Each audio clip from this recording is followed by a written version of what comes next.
Je crois qu'on est dans un moment où s'affrontent les goûts et les valeurs.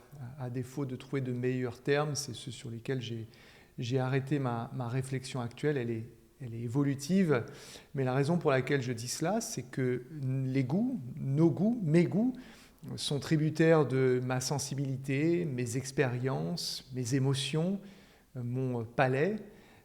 Et parfois, ils sont en accord, ces goûts, avec mes valeurs, des valeurs que nous pouvons ériger et dont nous estimons parfois que nous les avons en partage avec tout le monde, c'est-à-dire qu'elles sont universelles. Le droit international, le droit des peuples à disposer d'eux-mêmes, le droit d'une nation à la préservation de son intégrité territoriale, la liberté, la démocratie, souvent d'ailleurs mal définie comme étant la simple possibilité pour les gens de voter librement, alors qu'il y a beaucoup plus de choses que cela dans la démocratie. Et puis d'un autre côté, parfois, vous avez une inadéquation entre les goûts et les valeurs. Ça, c'est des moments où on se découvre parfois des valeurs à, j'allais dire, géographie variable. C'est-à-dire que mes goûts font que j'ai beaucoup plus d'empathie pour un enfant qui meurt quelque part que pour un autre enfant qui meurt ailleurs. Et c'est à ce moment-là que l'on s'adonne à des espèces de bricolage idéologique pour justifier cela. Et cette justification passe souvent par une conjonction de coordination qui sert à indiquer une opposition. Une conjonction de coordination qui, à mon sens, est funeste et mortifère, puisqu'elle sert souvent à annuler ce qui vient d'être dit préalablement. Et donc vous avez souvent des gens qui disent on est tous d'accord pour dire que les vies se valent, qu'aucune victime civile n'est justifiable, et qu'un enfant est un enfant, et la vie d'un enfant vaut celle d'un autre enfant. Mais, et ensuite, on a souvent des bricolages qui essayent de justifier en fait le fait que finalement, eh bien, les vies ne se valent pas, et surtout il y a des morts qui peuvent être justifiées ou expliquées ou banalisées ou acceptées plus simplement que d'autres, des morts de civils, des morts d'enfants. Et donc il faut lutter contre cela. Ça demande de l'introspection, ça demande de se poser la question de savoir d'où viennent certaines de nos failles empathiques. Je pense que ce travail est parfois fait ici, de notre côté, et charge à moi de définir ce que je mets dans ce notre. Mais il ne faut pas croire, je vais utiliser le terme d'Occident, même si je ne l'aime pas beaucoup, que ce deux poids, trois mesures est l'apanage des Européens, des Français ou des Occidentaux. Malheureusement, c'est quelque chose d'assez universel et c'est une tendance qui poursuit l'humanité depuis la nuit des temps et qui ressurgit souvent de manière exacerbée pour montrer son visage le plus vilain au gré des événements. Mais il faut lutter activement contre ces inégalités et cette empathie à géographie et à géométrie variable.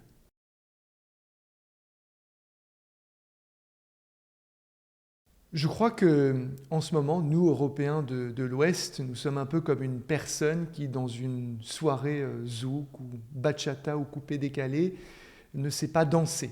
Et donc on se sent très engoncé dans nos blocs et nos alliances alors qu'il y a énormément de mouvements, de plaques tectoniques. Ça déhanche sévère à l'échelle du monde et on regarde cela à distance, un peu pantois. Alors parfois on essaye maladroitement de s'inviter dans ces autres parties de la piste, comme l'a fait le président français Emmanuel Macron tout récemment en essayant de s'inviter du côté des BRICS. Il a trouvé porte close, mais c'est vrai qu'il y a parfois du non-alignement, parfois de l'éloignement. C'est quelque chose que l'on voit en Amérique latine au gré du retour de pouvoirs roses, donc socialistes en version post-néolibéraux dans certains pays. Je pense évidemment au Mexique, à la Colombie, à la Bolivie dans une certaine mesure, au Brésil aussi dans une certaine mesure. Ça, c'est davantage de l'éloignement par rapport à Washington, à tout ce que Washington fait et dit, et tous ceux qui s'y associent. On a aussi du multi-alignement. Ça, c'est un terme qui nous vient par le ministre des Affaires étrangères indien Jaishankar Subramanian et qui caractérise le fait d'appartenir de manière concomitante, simultanée, à des ensembles.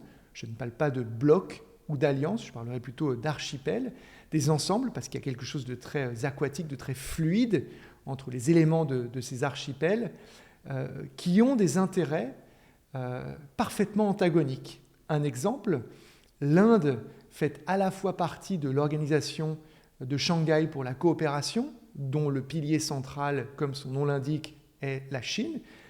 Cette organisation rassemble une dizaine d'États eurasiatiques, de Moscou à Pékin en passant par une partie de l'Asie centrale.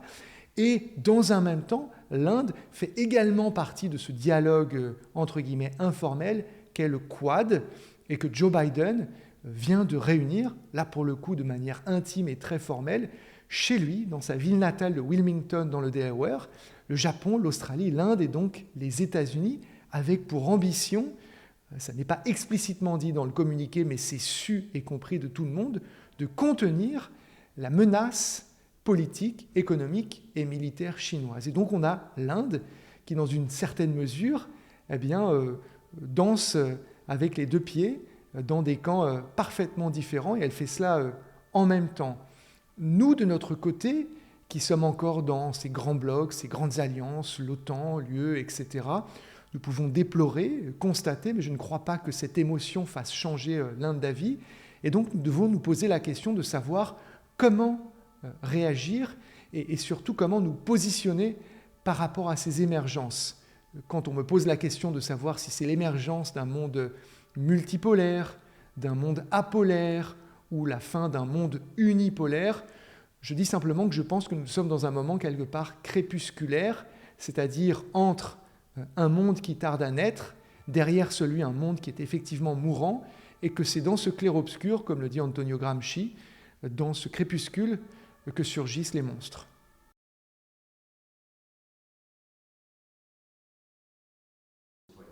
C'est une question très très importante. Je suis intimement convaincu que dans cette période de circulation massive de data, d'informations, d'éléments numériques, de désinformation, chacune a le devoir d'aller fouiller, de croiser ses sources finalement, de s'adonner à un exercice journalistique pour essayer de décrypter afin de mieux comprendre, ce qui implique de moins subir, justement. Et donc, on voit qu'effectivement, il y a une dimension qui est particulièrement prégnante aujourd'hui dans les conflits, c'est la dimension informationnelle. C'est la communication, la propagande qui est utilisée par tous les belligérants pour modeler le récit de leurs actions, de leurs intentions. Et on voit bien en cela l'objectif de l'armée israélienne, du pouvoir israélien, quand il refuse l'entrée des journalistes internationaux dans la bande de Gaza. L'objectif paraît très clair, c'est de contrôler autant que faire se peut les images qui sortent de cet endroit. C'est couplé avec des assassinats ciblés de journalistes palestiniens. C'est faux de dire qu'il n'y a pas de journalisme à Gaza. Il y a des journalistes, des hommes, des femmes très courageux, très courageuses, qui font du journalisme depuis Gaza. C'est souvent en langue arabe, donc c'est difficile pour les gens qui ne sont pas des locuteurs de ces langues de le comprendre ou même d'y être exposés. Mais on voit bien qu'il y a un enjeu informationnel très important dans ce conflit-là. Et pareillement, du côté de la Russie et de l'Ukraine, il y a des efforts qui sont absolument colossaux en matière de communication afin de modeler, d'orienter les récits. Et pourquoi ? Eh bien, tout simplement parce que aujourd'hui, les journalistes, mais aussi les opinions, sont devenus, malgré elles, des acteurs de conflits. Pourquoi ? Parce que les opinions qui sont impactées par ces récits, elles réagissent, elles votent, elles font pression, elles s'expriment. Et le pouvoir politique, qui est décisionnaire, notamment dans la plupart de nos démocraties par rapport à l'emploi de la force, ce pouvoir politique, il est impacté par la pression populaire et donc par ce qui ressort d'une population.